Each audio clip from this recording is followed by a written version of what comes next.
नमस्कार दोस्तों, मिथिलांचल एक्सप्रेस में आप सभी का स्वागत है। दरभंगा एयरपोर्ट खुद को बेहतरीन और यात्रियों के मामले में बेहतर, साथ ही साथ सुरक्षा के दृष्टिकोण से मजबूत बनाने का प्रयास किया जा रहा। जिस चीज़ को लेकर कई बैठक हुई, अब उसका परिणाम देखने को मिल रहा। साथ ही दरभंगा एयरपोर्ट के बाहर कई कार्य जो देखने को मिल रहा, जिससे भविष्य में मिथिलांचल वासियों और यात्रियों को काफ़ी सुविधा होगी।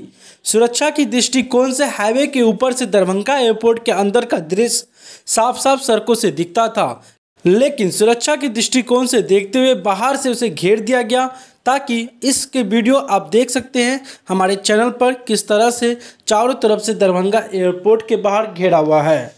वहीं इसी के साथ आपको बता दें कि कई कार्य दरभंगा एयरपोर्ट के बाहर चल रहे, जिससे भविष्य में यात्रियों को फायदा होगा। दरभंगा एयरपोर्ट के बाहर पार्किंग की समस्या भी बनी हुई है, जिसे भी दरभंगा एयरपोर्ट जल्द दूर करना चाहेगा। इसी के साथ बता दें कि दरभंगा एयरपोर्ट के विस्तारीकरण के लिए 78 एकड़ भूमि की अधिग्रहण के लिए बिहार कैबिनेट की ओर से 336 करोड़ 76 लाख की स्वीकृति दी गई है। कोरोना के कारण बीच में कुछ दिनों तक काम बाधित रहा था। कोरोना की तीसरी लहर के खत्म होने के बाद इसकी प्रक्रिया एक बार फिर से शुरू की गई। एयरपोर्ट की नई जगह पर शिफ्ट कर होने से यात्रियों को कई तरह की सुविधा भी उपलब्ध होगी। तो दोस्तों, यह थी हमारी खास रिपोर्ट। आप हमारे चैनल पर नए हैं तो चैनल को सब्सक्राइब कर लें, ताकि हर पल पल का अपडेट हम आप तक पहुंचाते रहें। धन्यवाद।